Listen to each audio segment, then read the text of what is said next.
নদী মই নহলো শিলে শিলে ববলৈ পাহাৰ মই নহলো জুৰিক ভেটা দিবলৈ তুমি জানৈ অঞ্জলি গলা গৈ আঁতৰি বিৰহৰে বেদনা সহুনো কেনে কৰি বুকু জোৰ তুমি মোৰ দূৰণিৰে সোণ তোমাৰ বিনে নাই মোৰ অন্য আপোন। এজন ব্যক্তিৰ লগত চিনাকি কৰাম। ব্যক্তি মানে তেওঁ হৈছে এজন শিল্পী, এজন প্ৰচাৰ বিমুখ শিল্পী। প্ৰচাৰ বিমুখ বুলি নকওঁ, আচলতে তেওঁ কেমেৰাৰ আগলৈ আহি খুব বেয়া পায়। মানুহজনৰ লগত আপোনালোকক চিনাকি কৰোৱাৰ আগত এটা সৰু ভিডিঅ' ক্লিপ দেখুৱাইছোঁ, যিটো ভিডিঅ' ক্লিপে যোৱা বহাগ মাহত গোটেই অসমতে আলোড়ন সৃষ্টি কৰিছিলে। তেখেতে ৰাজীৱ শদিয়াদেৱৰ যিবিলাক জাতি মাটিৰ যিবিলাক গীত, সেই গীতবিলাক প্ৰতিখন মঞ্চতে পৰিৱেশন কৰাৰ যিটো ট্ৰেণ্ড, সেই ট্ৰেণ্ডটো আচলতে সেই ব্যক্তিজনে আনিছিলে বুলি ক'লেও একেবাৰে মিছা কোৱা নহয়। প্ৰথমতে ক্লিপটো চাই লওক। আকাশ ভাঙিলেও তুমি না ভাঙিবা, প্ৰতিভাই অভিশাপ দিব, খোলা ডাৱৰে আকাশ ঢাকিব, ধুমুহাই উৰুৱাই নিব, নিউ নিউ কৰা হেঁচাৰ চিঞৰেও। স্বয়ম্ভু শিল্পী এইখন অসমত বহুত পাব, আপোনালোকে বহুত দেখিব। অসমখন তোমাৰ বাপৰ নেকি বুলি ক'লেও এইখন অসমত কিন্তু ভাইৰেল হৈ যায়। কিন্তু আচলতে সেই সকলোবিলাক শিল্পী হয় জানো? শিল্পীৰ আচলতে সংজ্ঞা কি, সেই সকলোখিনি বুজাবলৈ চেষ্টা কৰিম। তাৰ আগত চিনাকি কৰি দিছোঁ, এখেত হৈছে সংগীত সঞ্জয়, যাৰ নামৰ আগত সংগীত শব্দটো লাগি আছে। সংগীতক কিমান ভাল পালে এজন ব্যক্তিয়ে নিজৰ নামৰ আগত সেই সংগীত নামটো লগাই ল'ব পাৰে, আপোনালোকে নিজে এবাৰ অনুধাৱন কৰক। বাকী সঞ্জয় দা, শিল্পী, আচলতে শিল্পী শব্দটোৰ যি সংজ্ঞা, সেই সংজ্ঞাটো বৰ্তমান অসমত কিন্তু বুজি পোৱা মানুহৰ সংখ্যা একেবাৰে কম। মই আকৌ ক'ম যে সেই আম টেঙা তিনিটা, নেমু টেঙা তিনিটা, নাইবা অসমখন তোমাৰ বাপৰ নেকি, সেই তেনেকুৱা ধৰণৰ গীত গায়ো কিন্তু এইখন অসমত বহুতো মানুহ ভাইৰেল হৈ আছে। বহুতো মানুহে এনেকুৱা এটা স্থান পাইছেগৈ সেইবিলাক গীত গাই পেলাই, আপোনালোকে ভাবিব নোৱাৰে বা আমি ভাবিব নোৱাৰোঁ যে আমাৰ যিখিনি প্ৰকৃত শিল্পী, যিখিনি কেঁচা মাটিৰ গোন্ধ থকা শিল্পী, সেই শিল্পীসকল কিন্তু ক'ৰবাতেই ৰৈ গৈছে। আচলতে মোৰ একেবাৰে এইটো ব্যক্তিগত অনুভৱ বা মোৰ জানিবৰ মন যায়, আচলতে যিসকল সঁচা শিল্পী, যিসকল আমাৰ কেঁচা মাটিৰ গুণ থকা যিসকল প্ৰকৃত শিল্পী, সেই প্ৰকৃত শিল্পীসকলে এনেকুৱা যিবিলাক ভেঙুচালি বুলিয়ে ক'ম, এনেধৰণৰ যিবিলাক ভেঙুচালি, সেই ভেঙুচালিবোৰ দেখি আপোনালোকে মনত কি ভাবে? সঁচা কথা কওকচোন। মানে তুমি প্ৰথমতে এটা কথা সুধিছিলা, শিল্পীৰ সংজ্ঞাটোৰ কথা সুধিছিলা মোক ন? হয়। শিল্পীৰ সংজ্ঞাটো দিবলৈ যথেষ্ট কঠিন দেই, কাৰণ এজন শিল্পী কেতিয়াও নিজেই হ'ব নোৱাৰে। তাৰমানে কাৰণ এজন শিল্পীক ৰাইজেহে শিল্পী কৰে। আচলতে ৰাইজে যদি এজন শিল্পীক আঁকোৱালি নলয়, শিল্পী নিজেই শিল্পী হ'ব নোৱাৰে। গতিকে শিল্পী সংজ্ঞা দিয়াটো ইমান সহজ নহয়। আৰু তুমি এই ভেঙুচালি কথা সুধিছা, ভেঙুচালি মানে কথাটো হ'ল এনেকুৱা, বৰ্তমান সময়ত কৈছোঁ আৰু এইটো ক'ব নালাগে, সকলোৰে কথা ক'বলৈ যোৱা নাই, মানে কি হ'ল, কিছুমান সম্যক জ্ঞান নথকা মানুহক সমাজখনত মানে সম্যক জ্ঞান নোহোৱা কিছুমান ব্যক্তিয়ে বেছি প্ৰাধান্য পায় আজিকালি। সেইটোৱে, সেই কথাটোকে সুধিব বিচাৰিছোঁ যে এনেকুৱা ধৰণৰ উচ্চ আসন পায় বা এনে স্থানত থাকেগৈ বা এনে স্থানত ৰাইজে বহুৱায় যে সেই স্থানৰ অধিকাৰী বা সেই স্থানৰ যোগ্যতা তেওঁ কোনোদিনা নাছিলে। হয়, সেই কথাটো অকণমান কেতিয়াবা আপোনাক নাইবা আপোনাৰ দৰে শিল্পীসকলৰ মনত কেনেকুৱা ভাৱ জগাই তোলে, সেইটো আচলতে জানিব বিচাৰিছিলোঁ। সাংস্কৃতিক জগতখনত মোৰ আজি 25-26 বছৰ হৈ গ'ল। হয়, যেতিয়াৰ পৰাই প্ৰথম মানে সাংস্কৃতিক পথাৰখনত নামিছোঁ, সাংস্কৃতিক পথাৰখনত নামিবৰ দিনাখনৰ পৰাই মানে কিছুমানে যে কয় দূৰৈৰ পাহাৰ দেখিবলৈ বৰ ধুনীয়া, ওচৰৰ পালাইহে আচল মানে স্বৰূপটো বুজি পোৱা যায়। খুব ভাল লাগে সঁচাকৈ। শিল্পীৰ পৃথিৱীখন এখন বৰ সুন্দৰ পৃথিৱী, কিন্তু এতিয়া বৰ্তমান সময়ত কিন্তু শিল্পী পৃথিৱীখন সুন্দৰ হৈ থকা নাই, মানে খুব কলহ কালিমাৰে ভৰি পৰিছে। মই অলপ দেৰি আগত যে কৈছিলোঁ মানে কি হ'ল এইটো কাৰণে কলহ কানিমেৰে ভৰি পৰিছে আজিকালি অকল সাংস্কৃতিক দিশটোতে নহয় দেই প্ৰতিটো ক্ষেত্ৰতে মানে গম পাইছেনে আপুনি চাবচোন প্ৰত্যেকটো দিশতে অকল সাংস্কৃতিক মানে অকল সংগীতৰ দিশটোতে নহয় সাংস্কৃতিক দিশটোতে নহয় প্ৰত্যেকটো দিশতেই মানে বিভিন্ন দিশ মানে ইত্যাদি দিশবোৰত আৰু তুমি এটা বস্তু চাবা সম্যক জ্ঞান নথকা মানুহে বেছি প্ৰাধান্য পায় বিষয়টোৰ ওপৰত যাৰ বেছি জ্ঞান নাই সেই মানুহখিনি আজিকালি বিশেষ প্ৰাধান্য পায় তাৰমানে উচ্চ স্থান পায় আৰু যিখিনি সম্যক জ্ঞান থাকে সেইসকল সোমাই থাকে ঠিক মানে মানে এতিয়া কি ক'ম দেখিছোঁ আমি মই নিজক নকওঁ আচলতে মই মানে বিভিন্ন সমাজখনৰ লগত ওতঃপ্ৰোতভাৱে জড়িত হৈ থাকোঁ মানে বহুত তেনেকুৱা খুব মানে কোৱালিটি থকা ভাগ্যৱানৰ শিল্পী পিছ পৰি থাকিবলগীয়া হয় বোকাৰ পদুম সদৃশ সেইসকল যিসকল নেকি সেইসকলক যদি অকণমান এটা সুবিধা দিয়া হয় এতিয়া যিবোৰ অসমত যিটো মানে কি হৈছে তুমি ভেঙুচালি কৰি আছে বুলি যে কৈছা আম টেঙা 3টা বাপৰ অসম নে কি কৈছিলা সেইবোৰ আচলতে হেৰি কৰি পেলাব মানে ঢাকি পেলাব সেই শিল্পী সমূহ যদি আকোৱালি যদি লয় তেতিয়াহ'লে সেই তেনেধৰণৰ ভেঙুচালিবিলাক নাইকিয়া হৈ গ'ল ৰুচিটো আচলতে কি হৈছে মানুহৰ ৰুচি সলনি কৰিব হৈছে বুলি ভাবেনে আপুনি ৰুচি সলনি কৰিবলগীয়া হৈছে কিন্তু কাৰণ এই সময়ছোৱাত মানে সাম্প্ৰতিক সময়ত কিন্তু সঁচাকৈ মানুহৰ সেই যি সংগীতৰ প্ৰতি বুলি নহয় কিছুমান বস্তুৰ প্ৰতি ৰুচি কিন্তু সঁচাকৈ সলনি কৰিবলগীয়া হৈছে আপোনাক যেতিয়া মই আমাৰ ইয়ালৈ যেতিয়া নিমন্ত্ৰণ কৰিছিলোঁ আপোনাক নিমন্ত্ৰিত অতিথি হিচাপে যেতিয়া মাতিছোঁ মতাৰ আগত আপোনাৰ বিষয়ে বহুতখিনি মই জানিবলৈ চেষ্টা কৰিছিলোঁ ইয়াৰ আগতো আপুনি যেতিয়া এই যোৱা বহাগ বিহুত আপুনি প্ৰায় বহুকেইখন মঞ্চত মই নিজেই পাইছোঁ আৰু আপুনি ভাইৰেলো হৈছিলে সেইটো সময়ত আৰু সেই ট্ৰেণ্ডটো আপুনিয়ে আনিছিলে বুলি মই প্ৰচাৰ চলাইছিলোঁ তাৰ পাছত আপোনাৰ যেতিয়া আপুনি ৰাজীৱ শদিয়াৰ গীত যেতিয়া প্ৰতিখন মঞ্চত যেতিয়া মূৰ দোৱাই আপুনি ৰাজীৱ শদিয়াৰ গীত গাবলৈ ল'লে তাৰ পাছৰ পৰা কিন্তু সেইটো ট্ৰেণ্ডৰ নিচিনা চলি গৈছিলে আৰু সেই মানুহজন আচলতে মই ৰাইজৰ লগত চিনাকি কৰি দিয়াটো খুব প্ৰয়োজন বুলি ভাবিলোঁ কাৰণ আপোনাৰ গীতবিলাকত সেই তেনেকৈ ৰাজীৱ শদিয়া বিপিন চাওডাঙৰ দৰে জাতীয় সত্তা মই দেখি পাওঁ আৰু মই ব্যক্তিগতভাৱে তেনেবোৰ বস্তু ভাল পাওঁ সেইবিলাক বস্তুৰ পিছত ঘূৰি ভাল পাওঁ আৰু সেইকাৰণে আজি আপুনি অতিথি হৈ বৰ্তমান মুহূৰ্তত মোৰ কাষত বহি আছে আৰু কথা বহুত পাতিম কিন্তু তাৰ আগত আপুনি কিবা এটা ৰাইজক অকণমান গুণগুণাই শুনাব স্বাধীনতাৰ বুজ লওঁতেই 100 বছৰ হ'ল বিষ্ণুজ্যোতিৰ জোনাকীৰ দেশ এতিয়াও নহ'ল মানৱৰ মাজতে আজি দানৱৰ সংকাৰ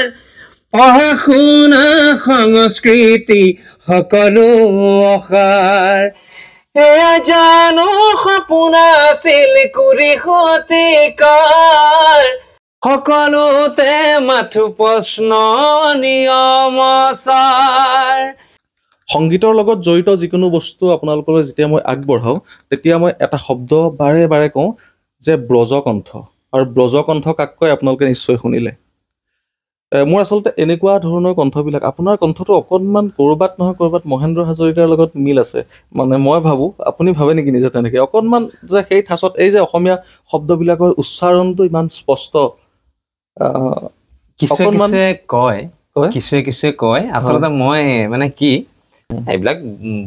ব্যতিক্ৰম শিল্পী মানে অতুলনীয় মানে কোনো তুলনাবিহীন শিল্পী এইবিলাক মহেন্দ্ৰ হাজৰিকা গতিকে তেওঁলোকৰ লগত আচলতে আমি তুলনা নহওঁ দেই বৰ্তমানলৈকে আচলতে তেখেতৰ এটা গানহে বা তেখেতৰ কণ্ঠেৰে এটা গানহে আপোনালোকে শুনিছে কিন্তু 2003 চনতেই তেখেতে মন আকাশৰ তৰা বুলি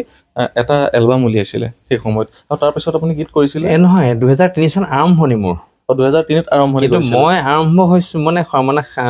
সাংস্কৃতিক যাত্ৰাটো আৰম্ভ কৰিছোঁ 1997 চনৰ পৰা দেই 1997 চনৰ পৰা সাংস্কৃতিক যাত্ৰা আৰম্ভ কৰিছোঁ কিন্তু এইটো কথা নক'লেও নহয় মানে 1997 চনত মই HSLC পাছ কৰিছোঁ HSLC পাছ কৰি পেলাই মই দহোটীয়া হায়াৰ ছেকেণ্ডেৰীত আচলতে মই পঢ়াৰ জীৱনটো অকণ খেলি মেলি মোৰ প্ৰথমতে মই তাত ক্লাছ 8 মানলৈকে মই দহোটীয়া হায়াৰ ছেকেণ্ডেৰীত পঢ়িছিলোঁ তাৰপিছত কিবা মানে অকণমান বিশেষ অসুবিধা হোৱাৰ কাৰণে মই বাহনা হাইস্কুললৈ গুচি আহিলোঁ বাহনা হাইস্কুলত মই কি হ'ল HSLC পাছ কৰিলোঁ HSLC পাছ কৰি আকৌ নাখাওঁ তাই হাতে ভাত বোলে ঘূৰি তাতে হাত বুলি যে কয় আকৌ দহোটীয়া হায়াৰ ছেকেণ্ডেৰীত এডমিশ্যন ল'লোগৈ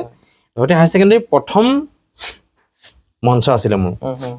মোৰ বন্ধু এজন মানে মোৰ বন্ধু মলয় পল্লৱ বৰা দেই মলয় পল্লৱ বৰা মোৰ বন্ধু তেওঁ মানে তেওঁৰ কৃপাত আৰু দুজনমান বন্ধু নিপুল হাজৰিকা বুলি এজন বাবুল দাস বুলি এজন বন্ধু তেওঁলোকৰ কৃপাত মই মঞ্চলৈ মলয় পল্লৱ বৰাই মই মঞ্চত নুঠো তাৰমানে মই মঞ্চত নুঠো মলয় পল্লৱ বৰাই মোক ছুটিয়াই পেলাই উঠাই দিছে গম পাইছেনে মলয় পল্লৱ বৰাই উঠাই দিছে সেই সংগীতৰ মানে সেই ক্ষণটো মানে সেই কোনো সঁচা যে মই কেতিয়াবা সেই ক্ষণটোৰ কথা চিন্তা কৰিলে খুব মই নষ্টালজিক হৈ যাওঁ আৰু বিশেষকৈ এজন প্ৰয়াত শিল্পী আমাৰ একদম দাঁতি কাষৰী এখন গাঁৱৰ পানীচুকুৱাৰ মানে শয়নে সপোনে বুলি এটা এলবাম শ্ৰব্য কেছেট কৰিছিলে তেওঁ এতিয়া যদি সেইজন শিল্পী থাকিলহেঁতেন আজি জুবিন গাৰ্গৰ যিটো লেভেল জুবিন গাৰ্গৰ সেই লেভেলটো থাকিলহেঁতেন মই সেই গানটো অকণমান গুণগুণাই দিওঁ নিব বিৰাট ধুনীয়া গান মানে তুমি যে ক'লা জাতি মাটিৰ মানে জাতি মাটি গীত তুমি এনেও জাতি মাটি গীতত বহুত আকৃষ্ট হোৱা মই জানো গতিকে মই সেই গীতটো এনেকুৱা এটা গীত তাৰমানে শংকৰ মাধৱৰ আজান দেও চাহেবৰ বিষ্ণুজ্যোতিৰে দেশ শংকৰ মাধৱৰ আজান দেও চাহেবৰ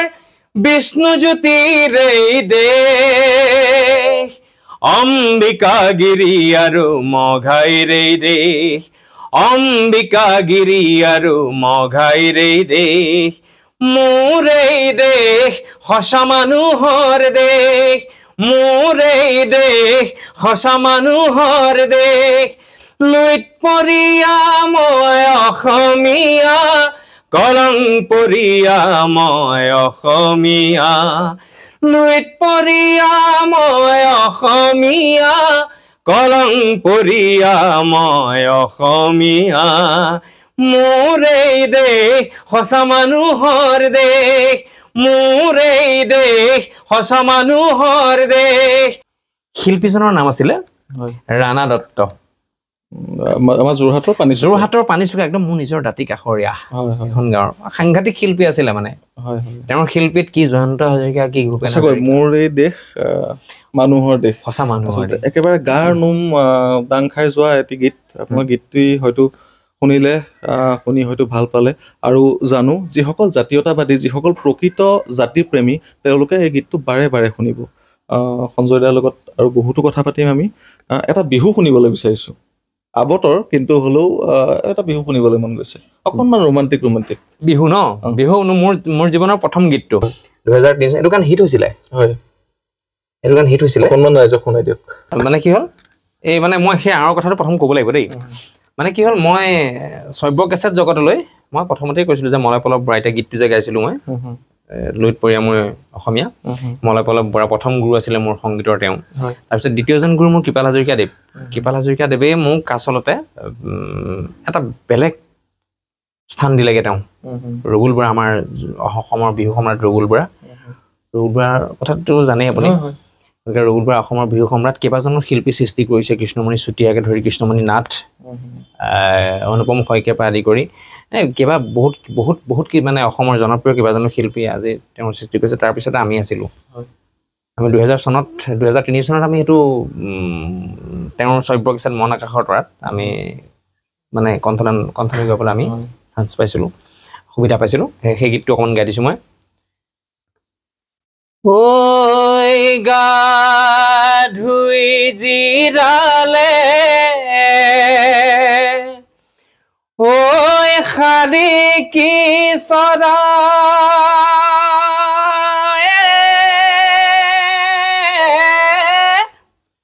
ঐ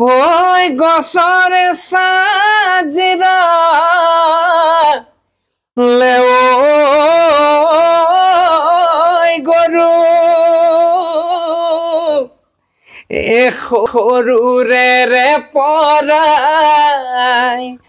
ঐ তোমাক ভাল পালো ঐ এতিয়া কেনে কৈৰো নদী মই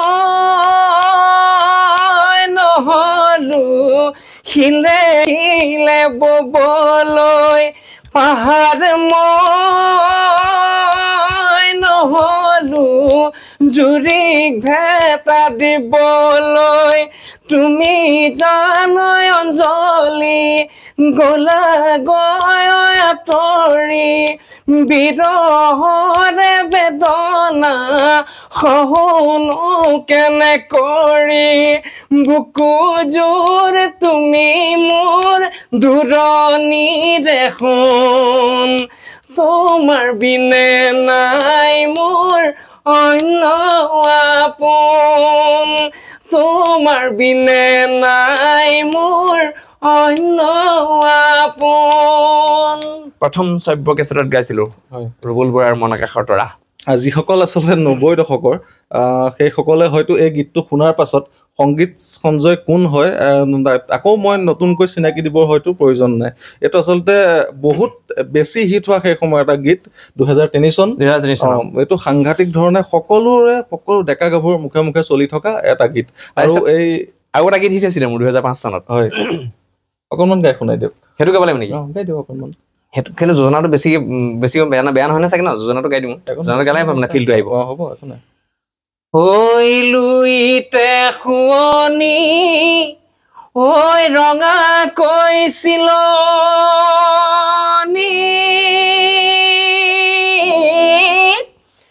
ঐ বিলৰে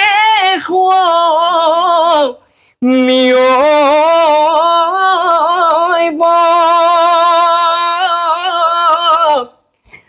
তাতোতকৈ শুৱনি তোমাৰে মুখনিয় ঈশ্বৰে মিলালে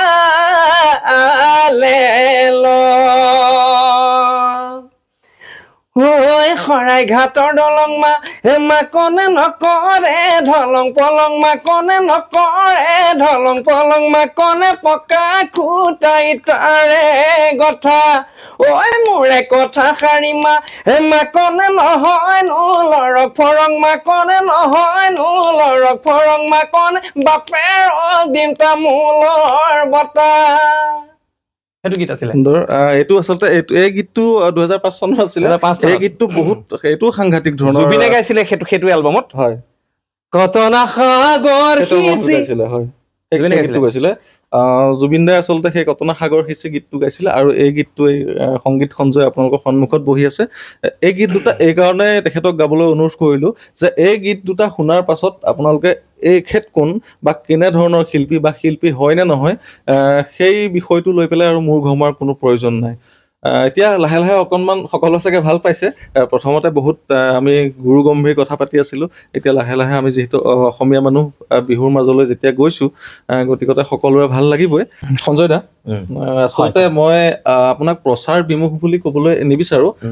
মই যিমান দূৰ জানো মই নিজেও দেখিছোঁ যে আপুনিহে প্ৰচাৰ হ'বলৈ নিবিচাৰে লুকাই চুৰকৈ আপোনাক মই সেই যোৱা বহাগত তেতিয়া তেনেকৈ সেই কেমেৰা ধৰি আনিছিলোঁ আৰু সেই সময়ত আপুনি খুব ভাইৰেল হৈছিলে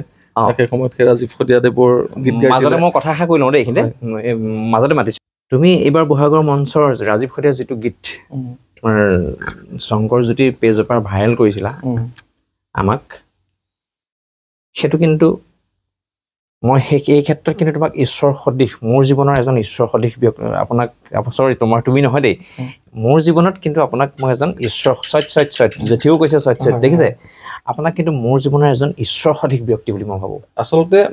কথাটো এনেকুৱা হয় সেইকণ সন্মানৰ মই নিজকে যোগ্যতা আছে বুলি নাভাবোঁ এইকাৰণে নাভাবোঁ কাৰণ মই তেনেধৰণৰ কেঁচা মাটিৰ গুণ থকা যিসকল মানৱীয়তা থকা যিসকল মানুহ তেনেধৰণৰ কিছুমান বস্তুৰ পিছতে মই সকলো সময়তে লাগি থাকোঁ আৰু সেইখিনি আৰু আচলতে আপুনি যিটো সময়ৰ শিল্পী মই জানোৱেই যে 2003 চনত 2005 চনত ইমান ধুনীয়া ধুনীয়া গানবোৰ গাইছিলে ইমান ধুনীয়া সকলোৰে মুখত এতিয়াও কিছুমান বাজি থাকে এতিয়াও বিহুৰ মঞ্চত বিহুৰ দলবিলাকে এতিয়াও সেই গীতকেইটা এতিয়াও গায় নদীময় নহ'লেও এতিয়াও গায় কিন্তু সেই হিট গানকেইটাৰ যে কাৰ কণ্ঠত নিগৰিছিলে সেই ব্যক্তিজনক মই সকলোৰে আগত চিনাকি কৰি দিয়াটো মই মোৰ নৈতিক কৰ্তব্য বুলি ভাবোঁ আচলতে ধন্যবাদ জনাইছোঁ আপোনাক যেতিয়াৰ পৰাই মই সেই 2-3টা চেনেল যোগে কাম কৰি আছোঁ আপোনালোকে সকলোৱে দেখিছে তাৰ মাজত বহু কিছুমান মানুহৰ লগত কথা পাতিছোঁ বহুত বেলেগ বেলেগ ধৰণৰ কণ্টেণ্ট আপোনালোকৰ মাজলৈ আগবঢ়াই দিছোঁ কিন্তু তাৰ মাজত কিছুমান এনেকুৱা বিষয় আহি পৰে এনেকুৱা বিষয়বস্তু আহি পৰে যিবিলাক বিষয়বস্তু আচলতে মনত সাজ খাই ৰৈ যায় সেই কথাটো কেতিয়াও পাহৰা নাযায় তেনেকৈ প্ৰতি মাহতে মানে যেতিয়া ৰাইজলৈ যেতিয়া আগবঢ়াই দিওঁ কিছুমান ভিডিঅ' তাৰ মাজত এটা দুটা তেনেকৈ থাকে আৰু এই আজিৰ দিনটো আপোনালোকৰ হয়তো এতিয়ালৈকে যিমান সময় আপোনালোকে এই ভিডিঅ'টো চাই আছে সিমান সময় আপোনালোকে গোটেই ভিডিঅ'টো উপভোগ কৰিছে বুলি মই ভাবিছোঁ মই নিজেও এইখিনিত ইয়াতে বহি উপভোগ কৰিছোঁ আৰু হয়তো এই যি মুহূৰ্ত আজি সংগীত সঞ্জয়ৰ লগত এনেকৈ বহি থকা যি মুহূৰ্তটো এই মুহূৰ্তটো হয়তো মই আজিৰ পৰা আৰু 5 বছৰ 10 বছৰ পিছলৈও ৰোমন্থন কৰিম এইকাৰণে কৰিম কাৰণ মই হলো 90s কিডছ জানে আমি 90 দশকৰ মানুহ গতিকে সেই সময় 2003 আৰু 5 চনত সেই সময়ত একেবাৰে বেলেগ ধৰণৰ ডেকা মানে বহুত বেছি ডেকা নহয় আৰু কম ডেকাও নহয় মানে বেলেগ ধৰণৰ চেঙেলীয়া টাইপৰ সেই সময়ত মানে এনেকুৱা ধৰণৰ গীতবিলাকে একেবাৰে পুৰা প্ৰভাৱ পেলায় আৰু সেই মানুহজন কেনেকুৱা এতিয়া আপুনি বিমান বৰুৱাৰ নাম ল'লে তেখেতক সেই সময়ত চাবলৈ মন যায় আমাৰ দেৱেশ্বৰ দাক সেই সময়ত চাবলৈ মন যায় তাৰপাছত আমাৰ বিপুল চেতিয়া ফুকন দাদা কৃষ্ণমণি নাথ খগেন গগৈ দাদা সকলোকে সেই সময়ত চাবলৈ মন যায় মানুহজন কেনেকুৱা আৰু ঢোল বজাই সোমনাথ বৰা প্ৰশান্ত বৰাটো গ'লগে প্ৰশান্ত বৰা নাই বাৰু সাংঘাতিক ঢুলীয়া আছিলে প্ৰশান্ত বৰা তেখেতসকলক আচলতে সেই সময়ত চাবলৈ মন যায় আৰু সেই সময়ত যেতিয়া গীতটা শুনো যেতিয়া ঢোলৰ শব্দটো শুনো সেই সময়ত আচলতে উদ্বাউল নিচিনা হৈ যাওঁ সেইটো হয়তো বয়সৰ কাৰণে লাহে লাহে সেই বস্তুটো কমি আহে মানুহৰ কিন্তু সেই সময়ত যিটো সাজ ৰৈ গ'ল মনত যি সাজ বহি গ'ল সেইটো পাহৰিব পৰা নাযায় আৰু সেইকাৰণে কৈছোঁ যে আজি সংগীত সঞ্জয়ৰ লগত বহি থকা এই মুহূৰ্তটো হয়তো মোৰ আজিৰ পৰা 5 বছৰ নাইবা 10 বছৰ পিছত মই ৰোমন্থন কৰিম আচলতে যোৱা বহাগৰ পহিলা যি মানে বিহুৰ মঞ্চ সেই মঞ্চতে আপোনাকে প্ৰথম দেখিলোঁ আৰু সেই তেনেকৈ মঞ্চত মূৰ দুৱাই প্ৰথমেই গৈ ৰাজীৱ শদিয়াৰ গীত পৰিৱেশন কৰা আৰু তাৰ পাছত যেতিয়া আপোনাৰ গীতটো সেই একে ৰাতিৰ ভিতৰতে ভাইৰেল হৈ গ'ল সেই ৰাজীৱ শদিয়াদেৱৰ গীতটো তাৰ পাছত প্ৰতিজন শিল্পীয়ে আচলতে শ্ৰদ্ধা সহকাৰে ৰাজীৱ শদিয়াদেৱৰ গীত গালে খুব ভাল লাগিলে আৰু আজিও এই মুহূৰ্তটো ৰাজীৱ শদিয়াৰ এটি যদি আপুনি গীত গায় তেতিয়া কিন্তু দৰ্শকসকলে খুব ভাল পাব সেই গীতটিকে গাই দিছোঁ সেই গীতটি আকাশ ভাঙিলেও তুমি না ভাঙিবা প্ৰতিভাই অভিশাপ দিব কোৰা ডাৱৰে আকাশ ঢাকিব ধুমুহাই উৰুৱাই নিব নিউ নিউ কৰা ফেঁচাৰ চিঞৰেও নিউ নিউ কৰা ফেঁচাৰ চিঞৰেও তোমালৈ সোঁৱৰাই দিব তোমালৈ সোঁৱৰাই দিব বন্ধু পাহৰি নাযাবা দেই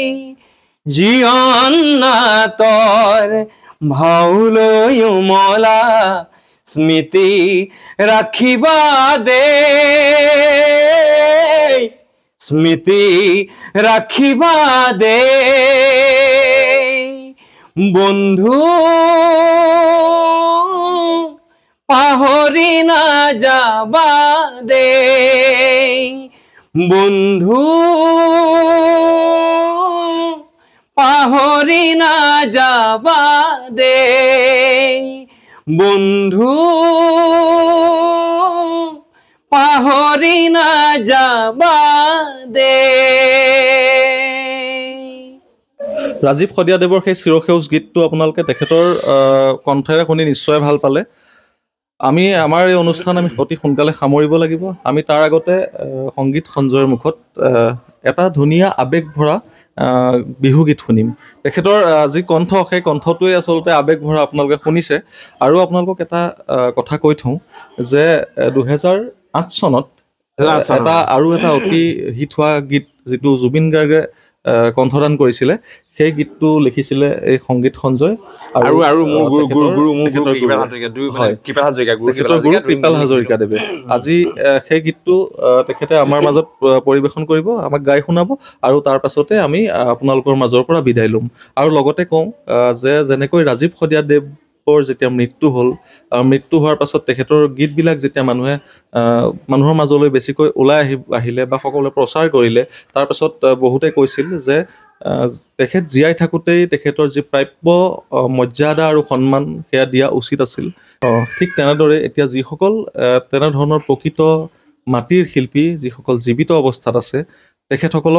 তেখেতসকলৰ প্ৰাপ্য সন্মান আৰু মৰ্যাদা সকলোৱে দিয়াটো উচিত এতিয়া একেবাৰে শেষত আপোনাৰ গীতটো শুনিম আৰু আমি ৰাইজৰ মাজৰ পৰা বিদায় ল'ম মানে কি হ'ল যিটো গীত মানে এইটো গীত আচলতে নিজেই গাম বুলি ভাবি আছিলোঁ যে এইটো গীত কিজনী আমাকে গোৱাব চাগে আৰু সেইটো সময়ততো আৰু এতিয়াও মানে সেই তেতিয়াৰ পৰা জুবিন গাৰ্গ প্ৰথম ওলোৱা অৱস্থা পৰাই হিট কণ্ঠৰ এটা স্বকীয় বৈশিষ্ট্য আছে গতিকে ধৰক যিমানেই যি নহওক যিজনক গীতটো গোৱালে গীতটো চলিব আৰু গোটেই বস্তুটো ব্যৱসায় ভিত্তিক হৈ গ'লতো এতিয়া গতিকে ব্যৱসায় ভিত্তিক হৈ যোৱা মানে প্ৰডিউচাৰজনে চিন্তা কৰিছে যে এই গানটো আমলোকক গালেহে মানে মোৰ মানে হেৰি হ'ব ব্যৱসায়টো ভাল হ'ব গতিকে আমি আকৌ সেইটো সময়ত আকৌ জনপ্ৰিয়তাৰ শীৰ্ষস্থানত নাই নহয় গম পাইছা নাই গতিকে জনপ্ৰিয়তাৰ শীৰ্ষস্থানত সেই তেতিয়াৰ পৰা এতিয়াও যদি জনপ্ৰিয়তাৰ শীৰ্ষস্থানত নাই কিন্তু আমাৰ যিকণ জেগা সেইকণ জেগা কিন্তু সঁচাকৈ মই হয়তো চাগে পিতৃয়ে কোনোবা এখিনিত চাগে বৰ পুণ্য অৰ্জন কৰিছিলে মায়ে এটা ভাল সময়ত জন্মদান দিলে সেইটো সময়ত যিকণ জেগা আছোহি মানে সেইকণ জেগাত আৰু ইয়াত বেছি নিবিচাৰোঁ আৰু বেছি বিচাৰ মানে কেনেকেনো বিচাৰিম এইটো মানে ৰাইজে স্বীকৃতি দিব লাগিব আৰু ৰাইজৰ স্বীকৃতিপ্ৰাপ্ত হ'বলৈ হ'লে ৰাইজৰ মৰম লাগিব ৰাইজৰ আশীৰ্বাদ লাগিব ঠিক আছে মই লাষ্টত সেই গীতটি গাই দিছোঁ মই জীৱনত তোমাৰ ছবি কিমান আঁকিলো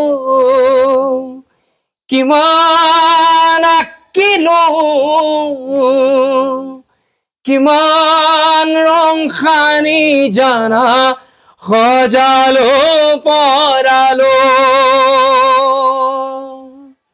জীৱনত তোমাৰ ছবি কিমান আঁকিলো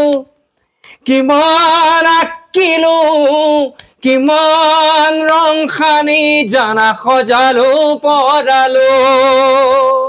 সপোনত তোমাৰ লিপি কিমান লিখিলো কিমান বগা কাগজত চিয়াঁহী সানিলো মই ভবাৰ দৰে নাছিলা যে তুমি জানৈ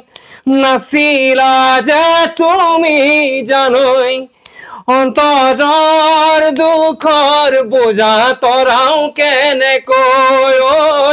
অন্তৰৰ দুখৰ বোজা তৰাও কেনেকৈ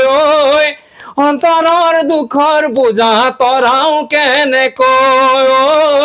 অন্তৰৰ দুখৰ বোজা তৰাও কেনেকৈ আকৌ এবাৰ সংগীত সঞ্জয়লৈ আমি ধন্যবাদ জনালোঁ আৰু আপোনালোকেও নিশ্চয় আমাৰ অনুষ্ঠানটি উপভোগ কৰিলে নিশ্চয় ভাল পালে যদি আপোনালোকে ইউটিউবত আমাৰ ভিডিঅ'টো চাই আছে তেন্তে আমাৰ ইউটিউব চেনেলটো ছাবস্ক্ৰাইব কৰি ল'ব আৰু যদি ফেচবুক পেজত চাই আছে তেন্তে আমাৰ পেজটো ফ'ল' কৰি ল'ব পুনৰ এটা নতুন ভিডিঅ'ৰ সৈতে মই শংকৰজ্যোতি আপোনালোকক আকৌ লগ পাম জয় আই অসম